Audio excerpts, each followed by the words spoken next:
monkeys in the middle. All right, we'll be the monkeys. Yeah, you be the monkeys.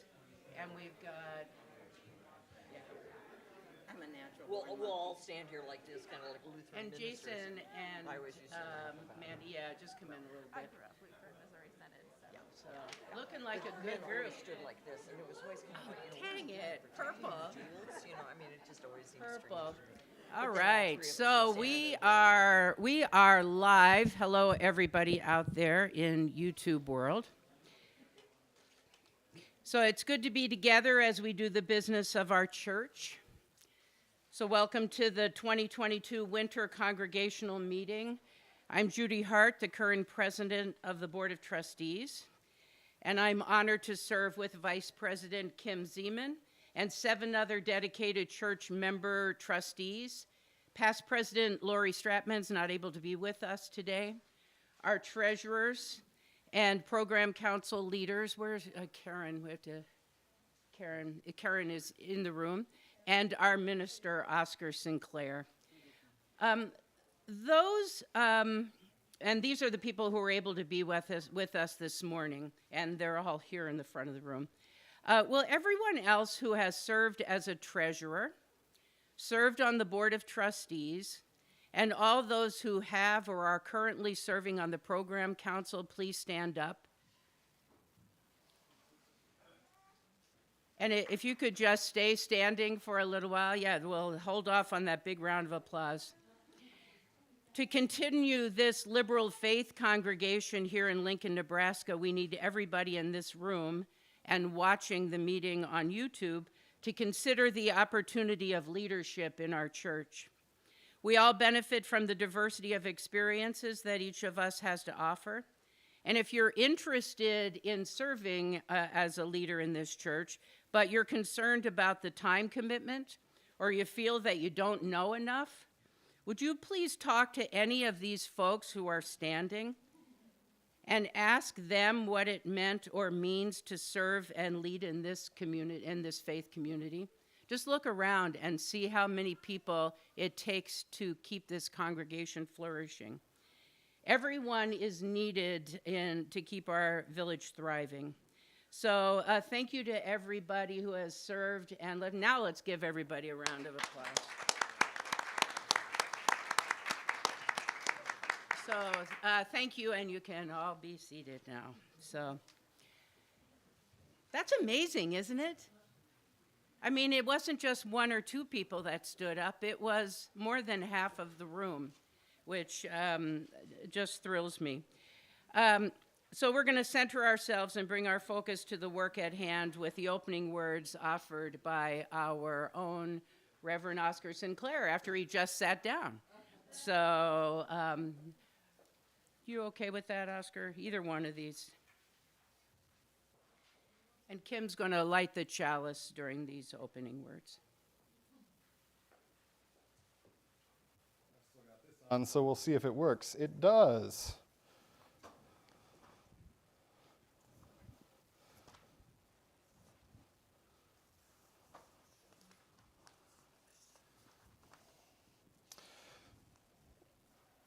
Our opening words are from the poet Kalidasa. This was a favorite opening of my supervising minister, the first place I served. Look to this day, for it is life, the very life of life. In its brief course lie all the verities and realities of your existence, the bliss of growth, the glory of action, the splendor of beauty. For yesterday is but a dream, and tomorrow is only a vision. But today, well lived, makes every yesterday a dream of happiness, and every tomorrow a vision of hope. Look well, therefore, to this day.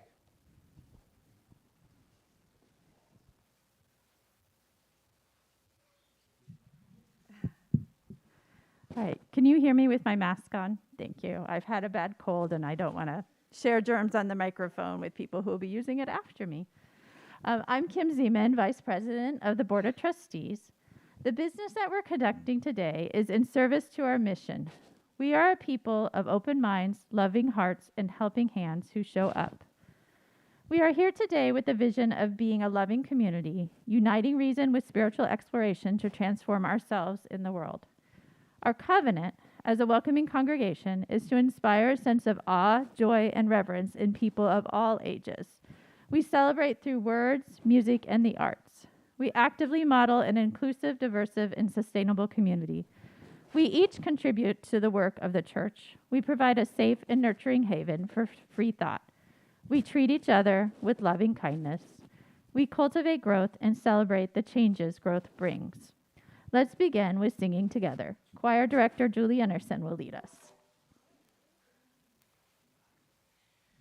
So our first hymn today, there was a line that said, "Joy's a gift we cannot buy, but it is a gift we can sing about." So we're going to sing about joy, and I'm taking a little liberty with an old song from a different denomination. Some of you may know this one. I've got the joy, joy, joy, joy down in my heart, down in my heart, down in my heart. I've got the joy, joy, joy, joy down in my heart, down in my heart to stay. Oh, a lot of you knew this one. Here we go. If you don't know it, you'll get it. Ready? Here we go. I've got the joy, joy, joy down in my heart, down in my heart, down in my heart. I've got the joy, joy, joy, joy down in my heart, down in my heart to stay. Now I'm going to do another part, and this is where I do a little modification. And I'm so happy, so very happy. I've got the joy of meetings in my heart. And I'm so happy, so very happy. I've got the joy of meetings in my heart. And I'm so happy, so very happy.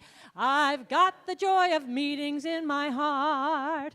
And I'm so happy, so very happy.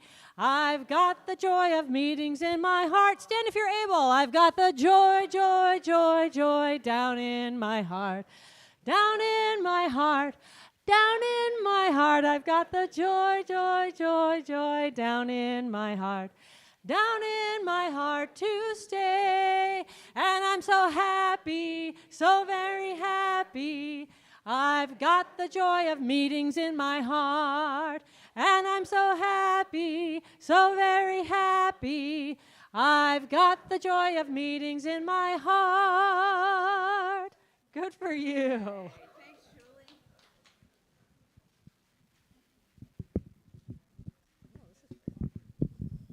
Oh, that's me. Do you notice that we're co-leading this meeting?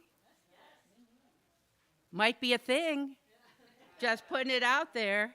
So I know everybody's wondering about voting. Why wasn't there a table out there? What are we going to do? There was chaos after the coffee hour.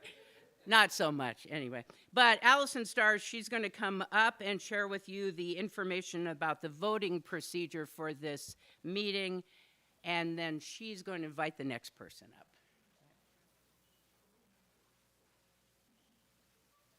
Good morning.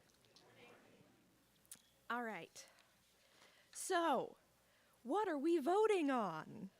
We are voting to accept the May 22nd, 2022 Spring Congregational Meeting notes, including any edits made during this meeting.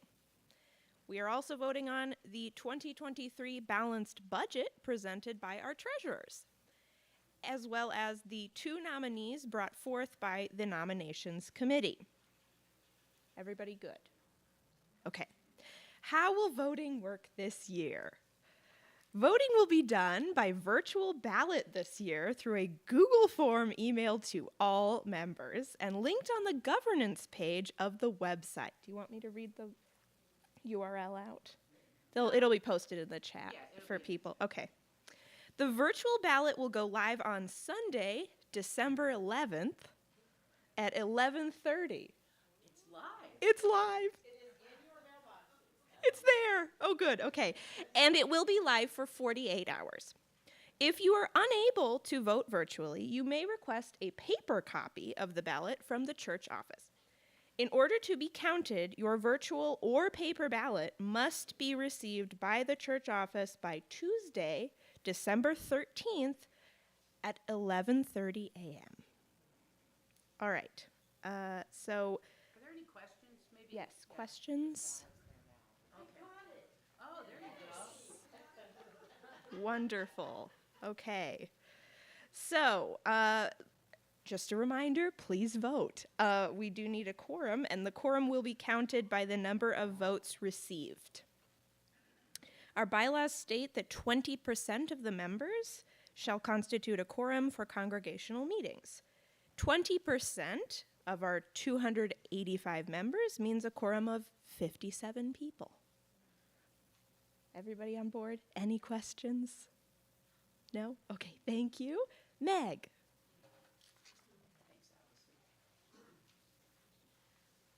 And as the author of the minutes from as the author of the spring congregational meeting from May 22nd, are there any additions or corrections? If anybody needs a copy, I have them in my hand.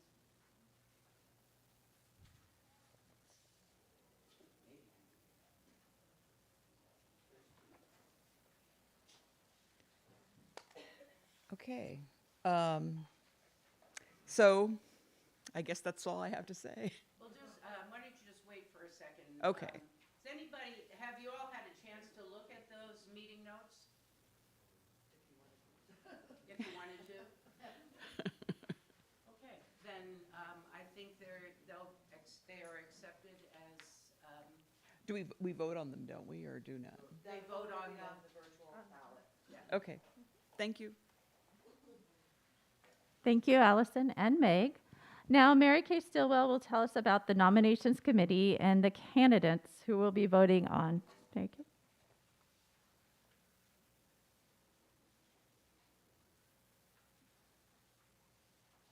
Good morning. Close to the mic. Okay, what's the nominations committee? From section 9 of our bylaws, there shall be a nominations committee composed of 5 members. Each year at the winter congregational meeting, 2 members shall be elected, except that every 3rd year when 1 member shall be elected. The term of membership on the nominations committee is for 3 years. No member of the committee is eligible for re-election until at least 1 year after the end of a previous term. This year, we're electing 2 members to the committee. Carol Kendrick and I are completing our 3-year terms. Arden Hill, Molly Pazant, and Christy Wamstadt will be continuing. And should a vacancy occur during the coming year, the Board of Trustees have the right to appoint a replacement who shall serve out the term. The nominations committee will elect one of its members to be a chair at its first meeting after the winter congregational meeting. So what do? The nominations committee shall make an open and active call for candidates to run for election to the Board of Trustees, the Program Council Chair, and the nominations committee, and also for appointments by the Board of Trustees, such as the treasurer or vice treasurer. Church members may nominate themselves or any other member with that member's consent. As Judy did earlier, I'd like to take this opportunity to encourage each of you to consider becoming a leader in our church by serving on this committee or any committee that you feel called to serve on. Serving's an opportunity for your own faith development, and it's an excellent way to get to know the church and the other members of the congregation as well. Section 3, or Part 3 of Section 9, the nominations committee shall provide to members the names of the nominees for positions of the Board of Trustees, Program Council Chair, and Nominations Committee that are to be filled by election at the congregational meetings at least 14 days in advance of the meeting in accordance with the member notification policy. The list of nominees shall be submitted to the membership together With the call to the congregational meeting, no nomination shall be made from the floor. As you know from the December Beacon and the earlier town halls, we have two excellent and well-qualified candidates to serve on the nominations committee for the coming 3 years. They are Emily Cameron-Chattel and Lori Stratman, who will appear on your slate today when you open your email. Thank you. Sure.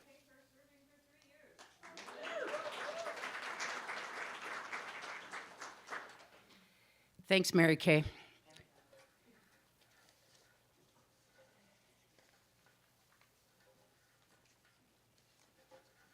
When I was writing my president's report, I thought about starting with a knock-knock joke, but I couldn't find any that worked.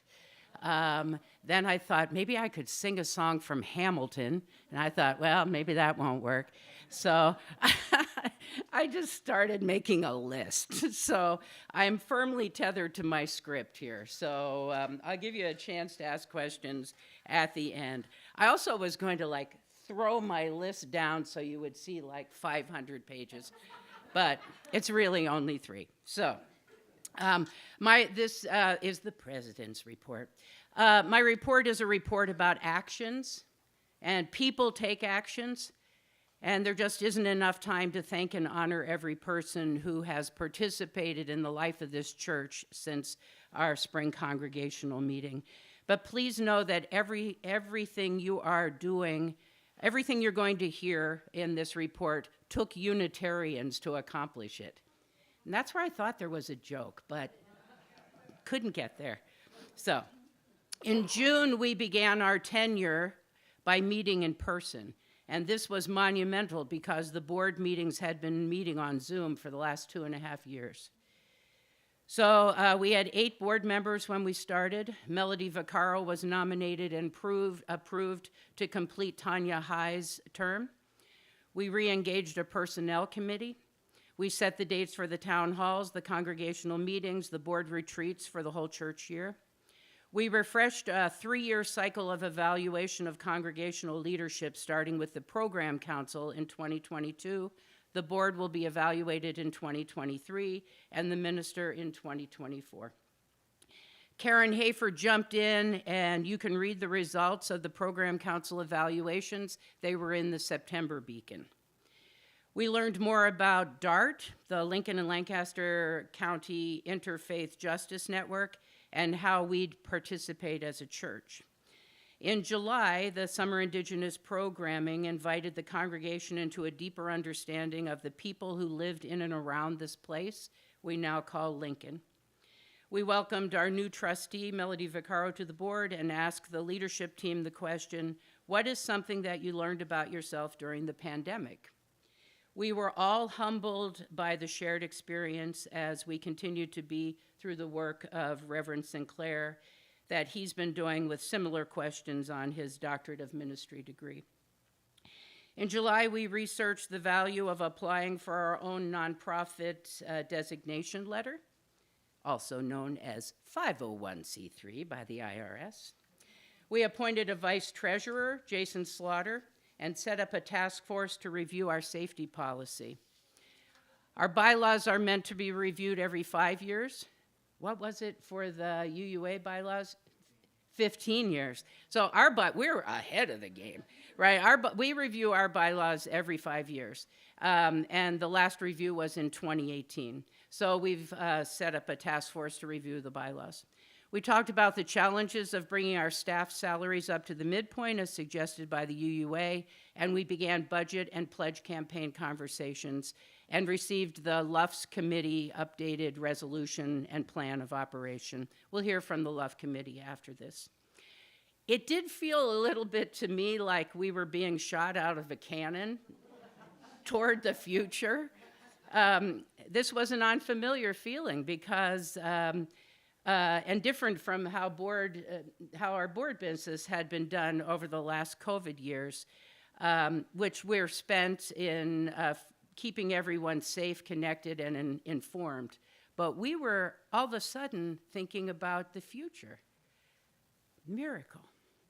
Our treasurer, Wendy Hesterman, was hired for the open admin position on the staff, and Mandy Bonnie Heerman was nominated and approved to be our new treasurer, and her learning curve went straight up. So, absolutely. Oscar's sabbatical plans were becoming real, and our nonprofit application was in process, as were both task forces, the Safety Task Force and the Bylaws Task Force. And here are the priorities that emerged at our board retreat in August. Increasing involvement and engagement across all parts of the congregation, joining the Lincoln Interfaith Justice Organization, raising lay staff salaries to match UUA recommendations, and recertification of our church as a welcoming congregation, as well as adopting the proposed 8th principle at the 2023 Spring Congregational Meeting. And we'll be learning more about that, and thank you, Oscar, for introducing that topic at the service. After, I guess it's probably about September by then, I don't remember when time anymore, but our focus turned to financial stewardship in September with the pledge drive. Oscar's sabbatical plans and his DM project were firmed up. DART listening sessions were held. The task forces were meeting. The program council was gearing up. And the large, complex scope of work document was added to the office whiteboard. If you haven't paid attention to that, if it just looked like a bunch of words, stand out there by the window and look at all of the things that are going on in our church, and then notice which ones have little blue checks by them, right? That is how our staff keeps their sanity. It's like someone go up there with that dry erase marker and cross something off. So please take a look at it. I mean, it is amazing. So in October, we celebrated together at the Pledge Campaign kickoff. Budget discussions were happening. Treasurers were being trained. The task forces were meeting. Pledges were being renewed. The worship associates were getting together to talk about Sunday services from January through June. Our welcoming congregation recertification was moving forward, and people were returning to Sunday services. And then November, the numbers were added up. And to get our staff to the midpoint salaries and to cover the costs of inflation, we didn't have the income from the pledge drive and needed to ask everyone to consider more giving. That was truly an amazing experience because I don't know if you all remember it, but you heard that phrase, $100,000 difference between the proposed budget and the income. That was a shocking moment, and I think everybody went, ooh, right? But as we do as a community, we flew into action. So the oral history project was wrapping up. The IRS nonprofit application was submitted, and we formally joined the Interfaith Network, which had a new name, Justice in Action. Frank Edler gave a wonderful Sorensen lecture. Town halls were held to talk about the budget, and our members and friends showed up with one-time donations and raised pledges to help us balance the 2023 budget, which we are voting on today. The safety yeah, woo! I want you just to imagine the staff and Oscar every day from November 1st until the first, well, probably the second town hall, because things were moving constantly until then, but changing those numbers every day. I mean, it is really a challenge. And I love that our church is so transparent that you can actually go to a document and everybody can see those numbers. So. Not individual pledges. No, just the totals, just the totals. Things slowed down a little bit at that point, because they were speeding up in the office.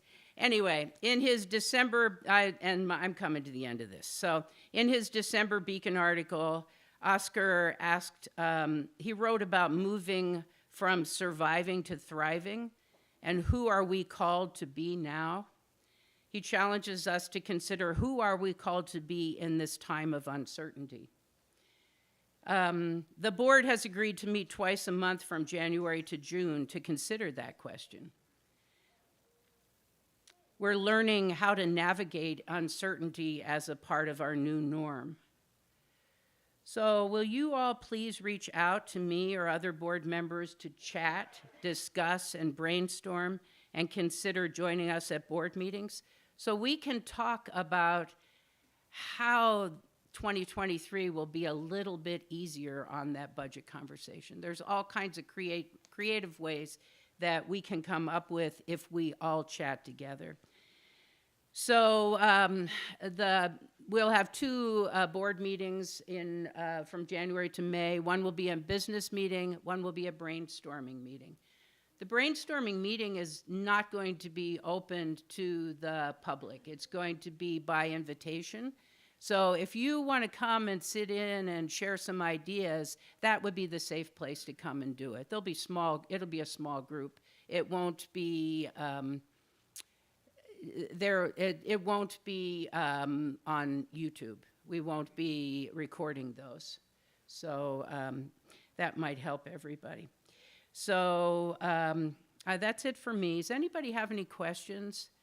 That was a lot of information, but we did a lot of business. We did a lot of catching up business as a board since June. Anybody have a question? Good. Just one last thought I had was the two community issues that have been embraced by Justice in Action and the 22 or 25 now, I'm not sure, churches are criminal justice reform and mental health. So we have lots of people in this church who are part of the research team to find out more about those. If you say, I don't know what you're talking about, Judy, if you really want to know more, just ask me and I can give you as much information as I know. Harry? Could you clarify more about the nonprofit application? Because I assume we were already nonprofit, but there's various types of 501c3s, C2345. Could you clarify what this specific nonprofit application was for and why? Yeah, absolutely. That's a great question. We have been a nonprofit under the UUA's what's the word? Umbrella, yeah, under the UUA's umbrella, but we didn't have our own designation letter. So we can't apply for things like Google discounts or Microsoft discounts, or we can't apply for grants without our own designation letter. So we did a lot of research with the UUA to make sure that what our reporting would have to be after we got this designation letter. I called all the churches in town that would answer the phone and asked if they had one. And First Plymouth said they had one since the 1970s. They had their own designation letter. So so what it does is it just gives us the opportunity for more creative requests as a nonprofit. Does that answer it? Yeah. The clarification. I've done a couple different 501c3s for a couple small groups, but so we've never had the initial designation letter officially saying we're a 501c3, even though we have a federal tax exempt number. Right. The UUA held our letter. Not all churches are 501c3. Yeah. Oh, okay. Thank you. Isn't that crazy? Yeah. It came up in chat. Check it out on their website, on the IRS. Just plug in nonprofits and churches, and that'll just give you some bullet points, and you'll say, oh. So you might do it exactly like that, or you might do it your own way. But anyway, any other questions? You know, I'm such a ham. It's like I get a microphone, I want to put on a show. So, and I really do want to put on a show, but yeah. All right, Kim, I've lost my, it's Emily. So I mentioned that the Luff Committee has, that every year we review a document, help me out, it's called the Plan of Operation, right? So Emily's going to come up and she's going to share what's happening with the Luff Committee right now. This is Emily Cameron Shatil.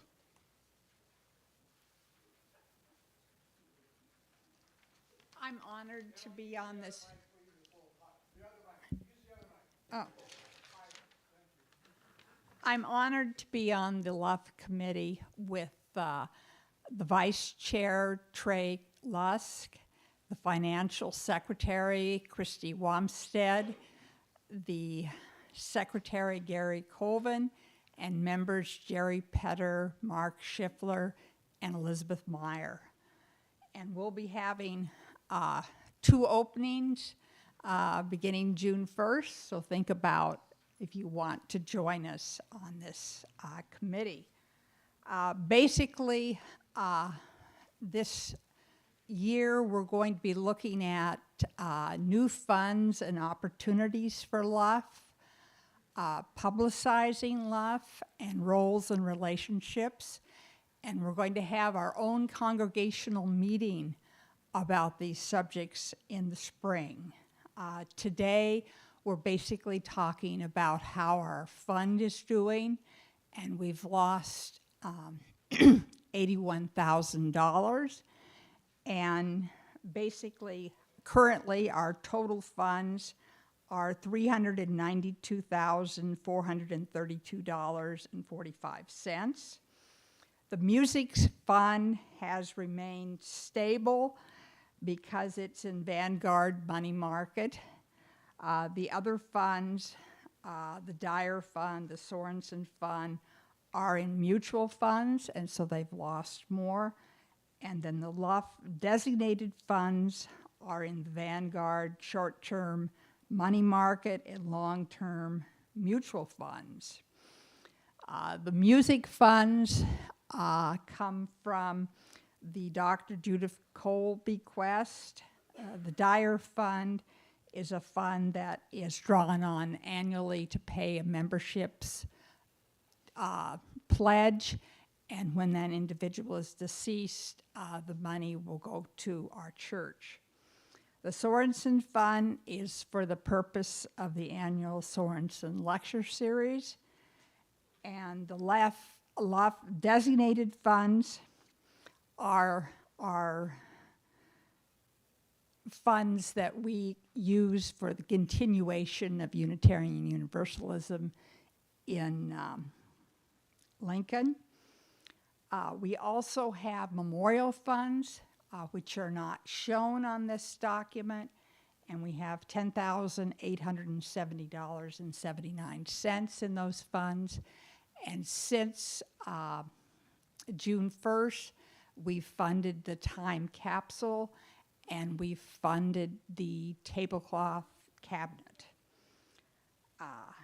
The memorial funds, when someone gives memorial funds when someone dies, during the first year of holding of those funds, the executive committee has the authority to expend those. Currently, those funds have been transferred to the Luff designated fund.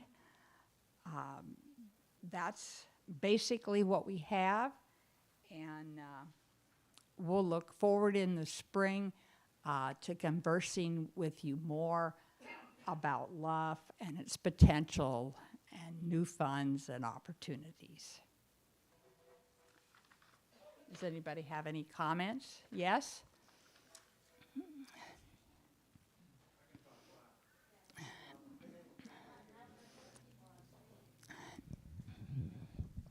I wanted to make a comment about the Dyer Fund and whether or not it's a good idea to discontinue that at the death of Earl Dyer. That's a fund that provides a sort of an intermediate way of giving to the church. Funds are dispersed annually and at a rate of 4% for some years to come, rather than gifts that just sit there that might not be used for years. I would also like to say I've given money to the Dyer Fund with the understanding that that's how the money would be used. I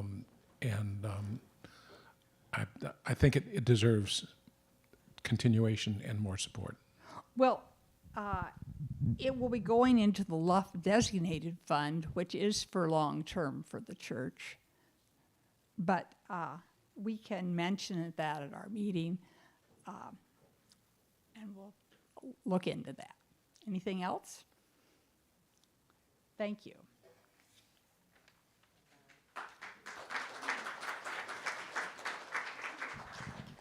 All right, thank you, Emily. Now that we've heard about our investments, our treasurer, Mandy Bonnie Hierman, will present the treasurer's report and the 2023 budget. Mandy?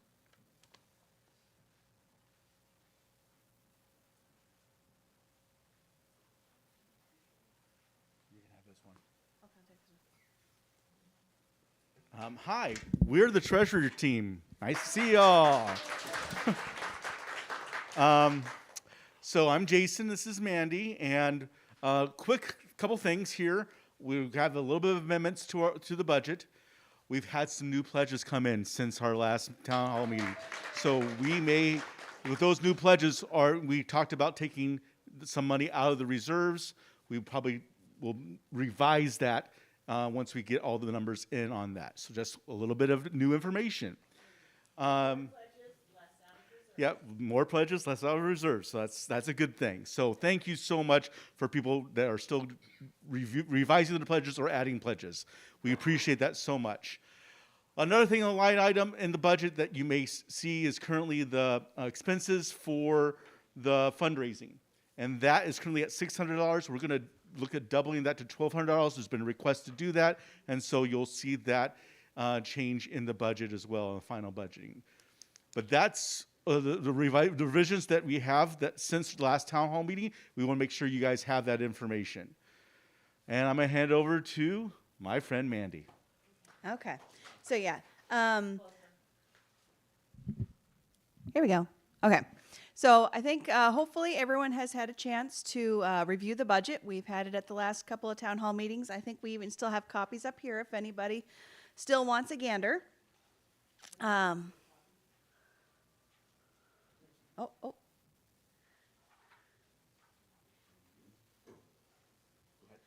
Okay.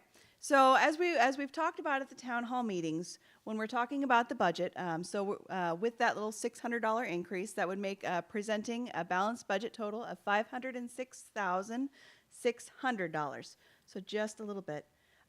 Keeping in mind with this budget that we moved lay staff to UUA midpoint following personnel policies. So this was quite significant that we were able to do that. We weren't quite able to get Oscar there, so that's something that we're going to have to think about for next year. When we're looking at this, there are assumptions in the budget because when you're coming up with a budget, nobody knows what's going to happen in the next year. But we do. We've put in the assumptions that we are going to have a renter in the fall. We've put in the assumptions that we're going to have 2 fundraisers, one in the spring, one in the fall. So keep that on your calendar instead of one. We had about $60,000 in one-time donations happen, and at the time, but like Jason said, there's been some adjustments based on pledges come in. There was about a $15,000 off from general reserves, but that is going to change. Some things that we did have to cut since we were able to show up and we came up with a huge amount to cover what we had initially put in there. So we will have to Youth in Action is going to be twice a month instead of 4. And we so far do not have Wednesday or Thursday childcare.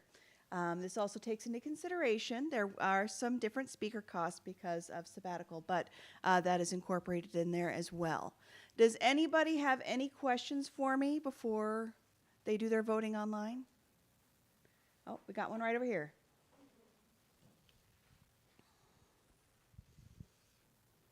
I would like you to explain more about the $15,000 that balanced the budget from the general reserves. Tell us about those reserves. I mean, Aren't they dedicated for something or what? There's different categories. Yes, we have different categories in general reserves. So there are certain things like there's the budget standing reserve fund, major repair and appliance. So if there's a surplus, if something happens and we have a surplus at the end of the year, which actually this year we may have a slight small one, so things are looking good.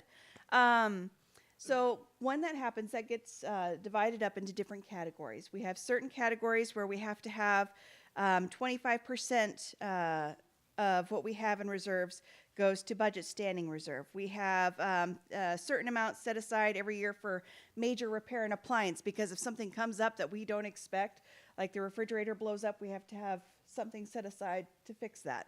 So we do have, pardon? Don't say that. We got it covered just in case, knock on whatever this is. And we have cash flow reserve. We have different settings in the reserve. For the section that we would be taking from, that would be from the general reserve. So that is set aside to cover in instances where we would have this sort of situation where it needs to cover that. So. Mm-hmm.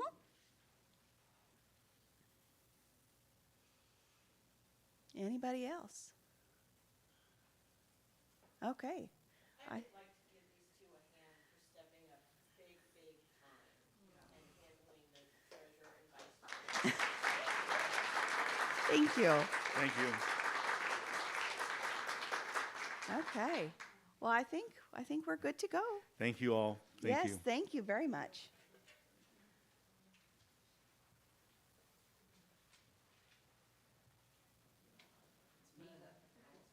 Sorry, I had to find my script to read it. So thank you, Mandy and Jason. And special thanks to everyone who was able to raise their pledges and make an added donation. And for those of you who couldn't do that this year, there are so many other ways for you to give back to this church. Your time and your talent, as well as your treasure, are all needed to make this organization thrive. Another special thank you goes to our staff and our minister for bringing us through these last 3 years. Yeah.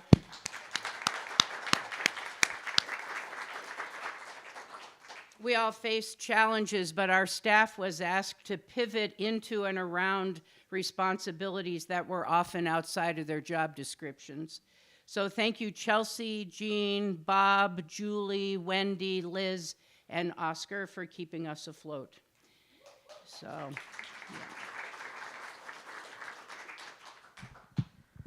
So one way we as a congregation can show gratitude is by giving our minister time away, also called a sabbatical.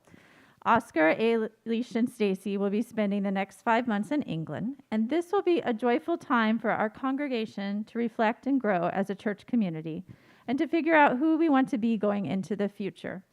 We are so excited that Oscar and his family have this opportunity, and we will be delighted to welcome them back in June. Oscar will now share his minister's report. All right, set that there. So normally I give my annual report to the congregation in May, both in spoken and written form. Because I will not be here in May, there is a written mid-year annual report over here. We'll put it on the website. It'll go into the annual report that you'll see in May. But in case you want to look at it 5 months ahead of time, you have it now. This has been kind of a fascinating time for this congregation. That is so cliched to say. I've been saying that for 3 years. But we are in, even more than the last 2 years of pandemic, this one has felt like a liminal space. Because in some ways, we've settled into a way of being as a congregation. We're here every Sunday. We've more or less figured out how to do live streaming. We have meetings in the building. Bluestem is here full time. So in some ways, it feels like it's back to normal. At the same time, it's been a challenging year. Ministers look at numbers. This minister looks at numbers. So numbers-wise, I can tell you that we have, over the last 3 years, since our peak in about January of 2019, we've lost about 10% of our membership. Our worship attendance is down about 20%. And we had a pretty significant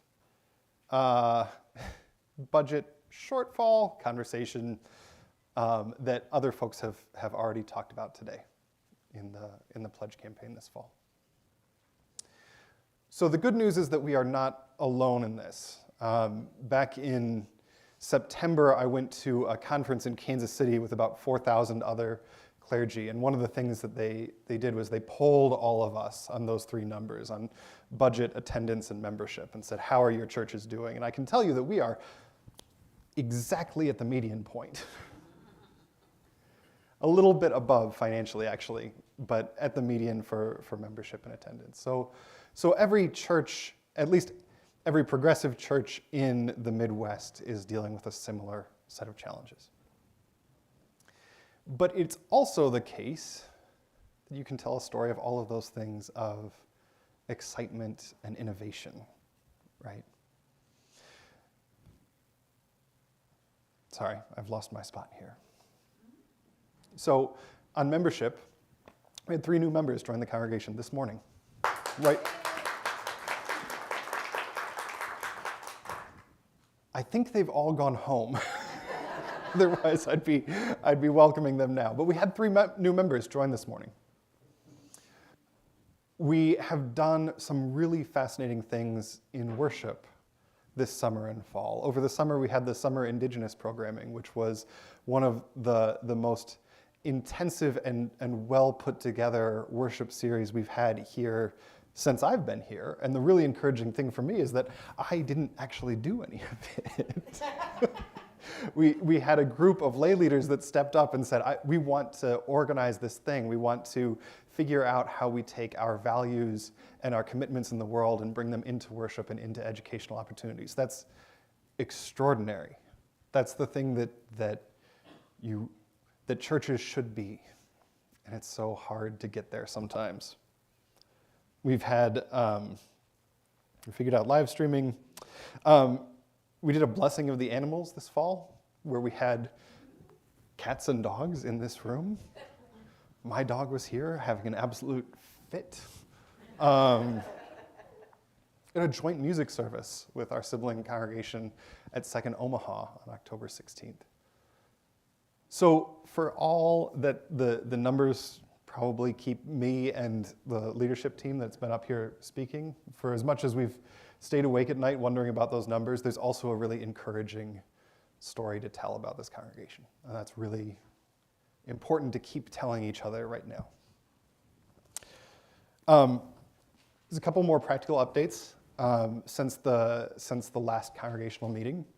We've had some turnover in the staff. Kelly Ross, who was our member and admin coordinator, took a full-time job at the Echo Collective, or actually gave herself a full-time job at the Echo Collective. She had come and told us when we hired her, I'm here until I can pay myself full-time at Echo.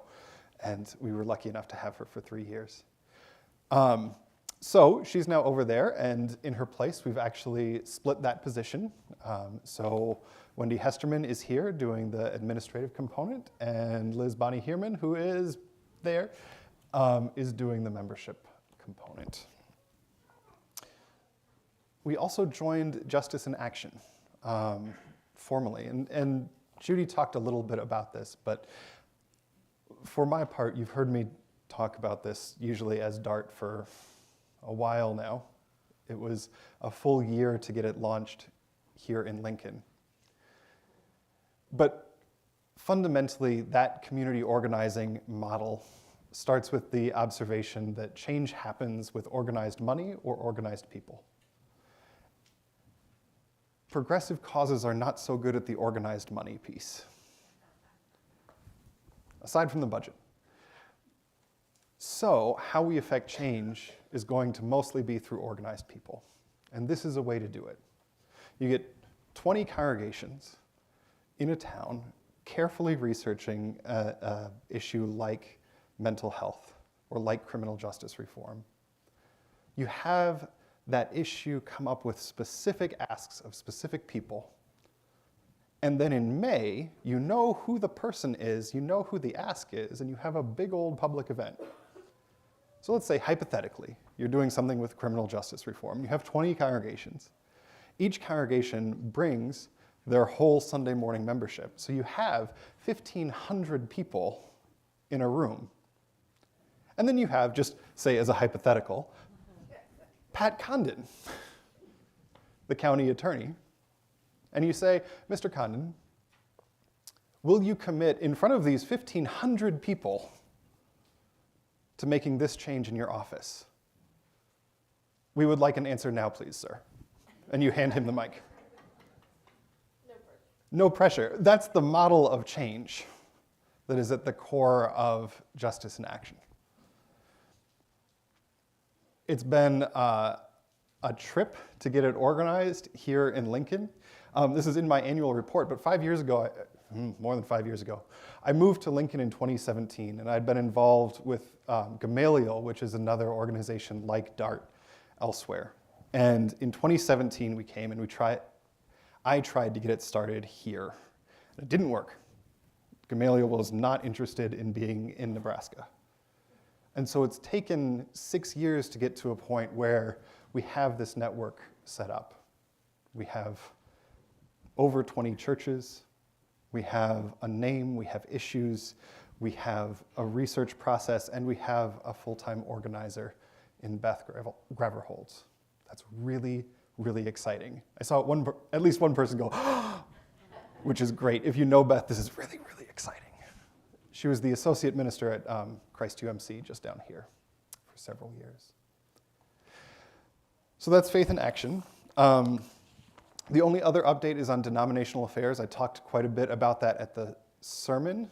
In addition to the Article 2 process that I talked about today, something to be aware of is that the UUA president is about to be elected.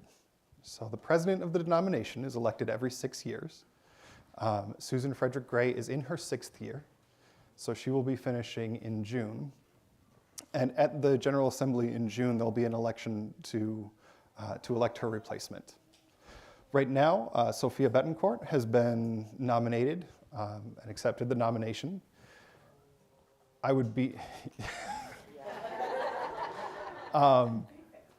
it would be surprising if there aren't other candidates. Right now, they're in sort of a petition process to get on the ballot. So likely there will be more than one candidate, and we'll know that in probably February.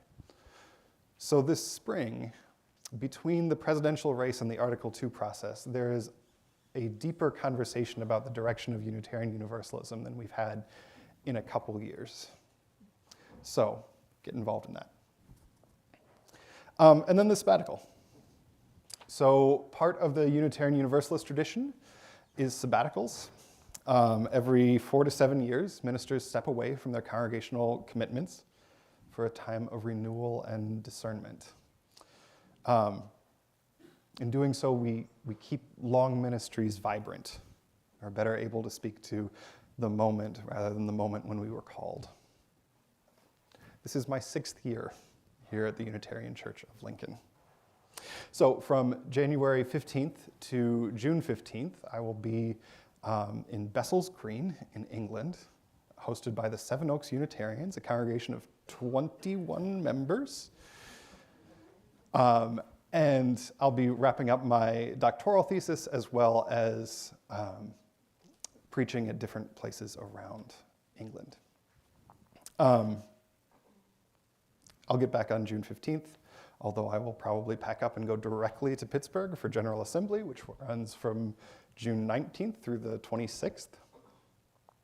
So the first full day that I'll be back in the office is Monday, June 26th.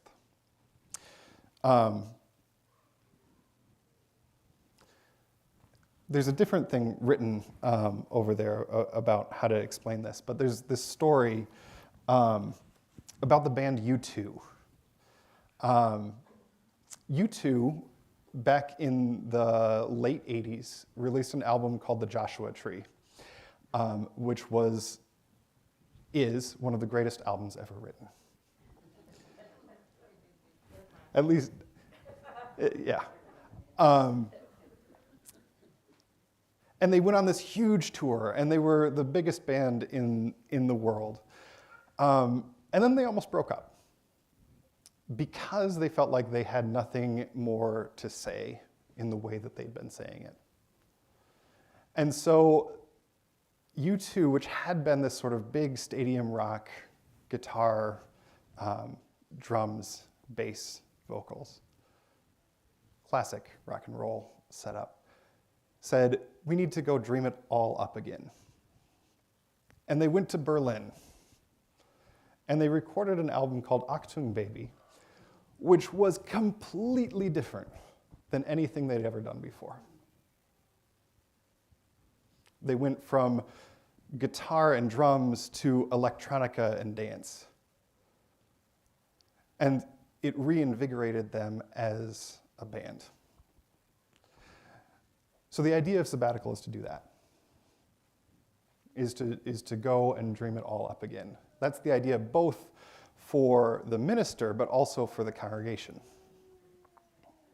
So I've said this in a couple places, but last week I asked my colleagues who had been on sabbatical what advice they would give a minister in a congregation at the start of a sabbatical. And the one piece of advice that I hadn't heard before was make sure you tell the congregation as many times as you can to have fun during the sabbatical. Because the minister is going to go relax and reinvigorate themselves. And if the congregation has spent 5 months thinking, oh, this is drudgery, we just have to get through it, then you will come back to your congregation in 5 months and there will be a tremendous emotional mismatch, and everybody will get angry at each other, and you won't actually have done anything to renew the congregation's ministry and the minister's ministry. So the advice was tell the congregation to have fun and tell the congregation not to take it particularly seriously. That if things go off the rails, then they go off the rails.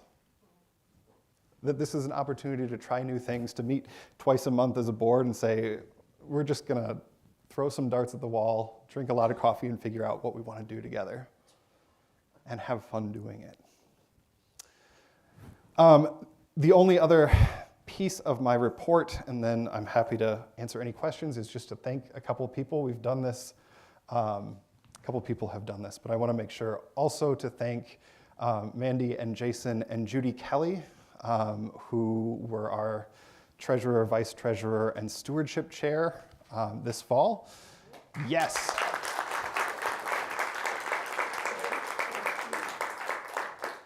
Also, our departing board members in 6 months. I would be doing this in the spring, but I'm not going to get a chance to do that. Bert Smith has served on the board for 3 years. Is Bert? Bert is not here. And has been a steady voice on the board for that whole time. Melody Vaccaro is finishing up her... I'm sorry. I thought I saw you back there. Is finishing up her 1-year term in replacement of, or in finishing up another term. And we'll see if she comes back for a second term. And also, Judy Hart, who has been on the board for 3 years, who is serving as congregational president, who I would be saying this in May, but you have an extraordinary leader of the congregation.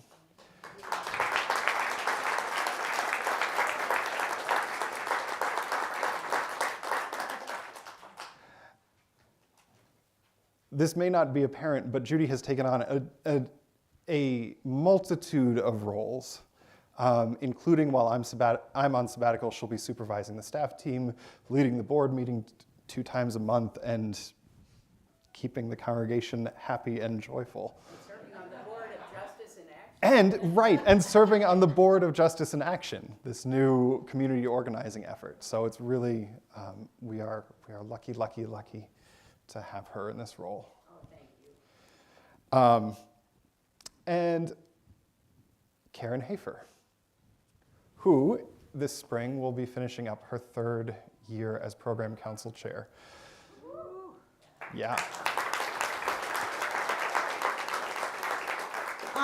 On that note, can I recognize the liaisons who also have helped with their committees to keep things going?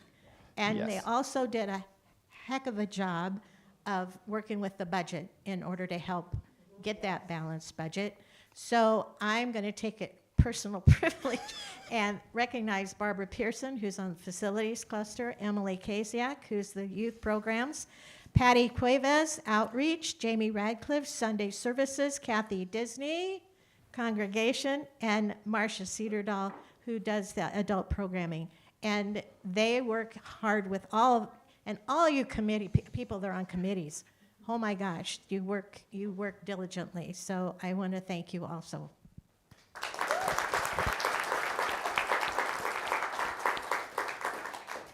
One of the things that we thought about doing a couple of years ago was to present 2 budgets to the congregation. One is how much money it takes to run the congregation. The other was how many volunteer hours it takes to run the congregation. We gave up on that second part because there are too many. And the group of people that holds that is the program council. And the person that coordinates that for the last 3 years has been Karen, and it has been a well-oiled machine coming out of the program council for these 3 years. So thank you, thank you, thank you. We can clap for Karen too. Yeah.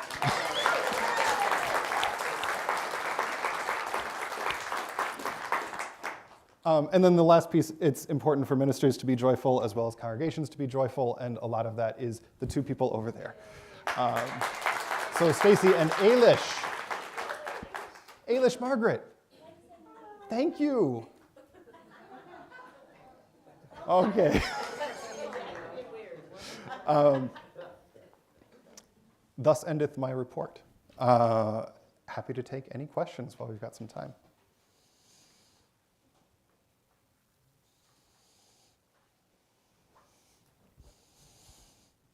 What are you most nervous about? Someone asked for saying who's speaking, so Harry Hafer. It's not, thank you, Oscar, great informative report. And but when I clicked on the voting thingy, I got a thing that when I tried to submit it, it popped back that said I wasn't accepted. I had to submit a request to be accepted. So I'm not that sure if it's happening, if I was just the only one or what, but no. Just thought I'd bring that up in case it's happening to others. No. I got accepted. I'll look at it with you, Harry. All right, we will follow up on permissions on the voting form. Any other questions? There's a question back here. It's simple and quick. She's coming. I'm just going to say have a safe trip. Oh, thank you. Michael Reinmiller says have a safe trip. We care about you, so be safe. Thank you. There's a question here. Will we know anything about what's happening for you in the next 5 months before you get back? Or no? So I've said this at the town halls, but it bears repeating here. Part of the idea of a sabbatical is really to step back, both to get some space to yourself as a minister, but also give the congregation some space. The board's meeting twice a month to do brainstorming. It's probably a good thing that I'm stepped back during that time. I'm trying to figure out what a good way is. I know when Jean was on sabbatical, she sent in postcards that got put up in the office. So it might be something like that. But I won't be doing regular video updates. I won't be checking my minister at Unitarian Lincoln email. I will not be checking that email. We'll say that lots, which means also that I will not get back on June 26th and read a 5-month backlog of emails. I'm going to get back on June 26th and archive everything I've gotten for 5 months. So if there's something important, contact Judy or Jean. They will know how to find me if the building is burning down. Otherwise, I will catch back up in June. But you will keep sending those scam emails. I will probably.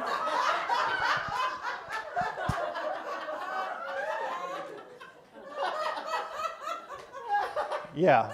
So if for those 5 months you get an email from me saying, I'm running into a meeting, I need a favor, blessings on you, that's really, really, really not me.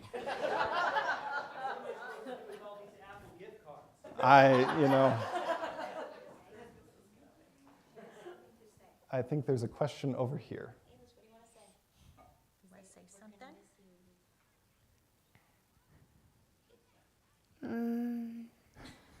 I'm still.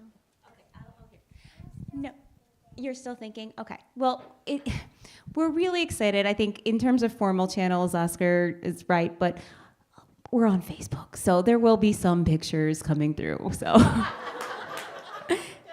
sorry. Yeah, and not to undermine it, but just Facebook. And we'll come back. No, I will not be on the BBC. I will say one of the things that I'll be doing is presenting all of my doctoral research in a couple places. So I will plan on coming back and doing that here as well over the summer, but also talking about what we did on sabbatical and what the connections with English Unitarian churches are, and do a slideshow of pictures, I'm sure. All right, any last questions? Cool. I leave 5 weeks from today. We leave 5 weeks from today. Yeah. And so the next 5 weeks will go fast. The holidays are in there. So I actually only have one more sermon that is not a holiday sermon before I go. So that will be all about hopes for sabbatical. Did you guys find a place for your dog? Did we find a place for our dog? Yes. Kelly Ross is watching our dog while we're gone. All right. That's it. I will turn it back over to Judy.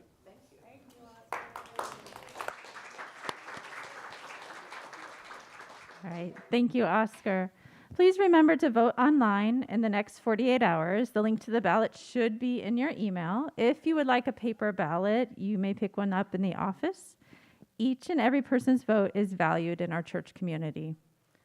And before our meeting comes to an end, we want to remind everyone that our spring congregational meeting is scheduled for May 21st, 2023. I can't believe we're saying that. There are plenty of copies of all the things we talked about. There are hard copies over here. Please pick one up if you have any questions. So we're going to end our meeting with closing words, and Joellen is going to read them for us. We'll extinguish the chalice and adjourn at the end of the closing words. So, Joellen?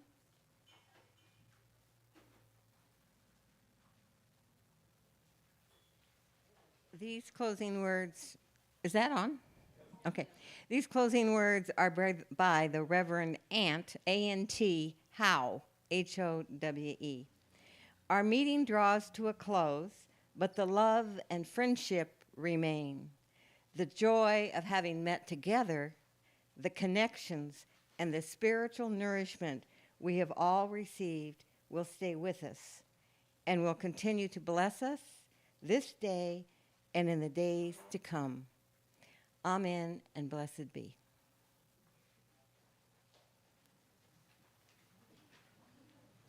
We are adjourned. Staff team, if you can hear this, we'll wait about 10 minutes to start our staff meeting.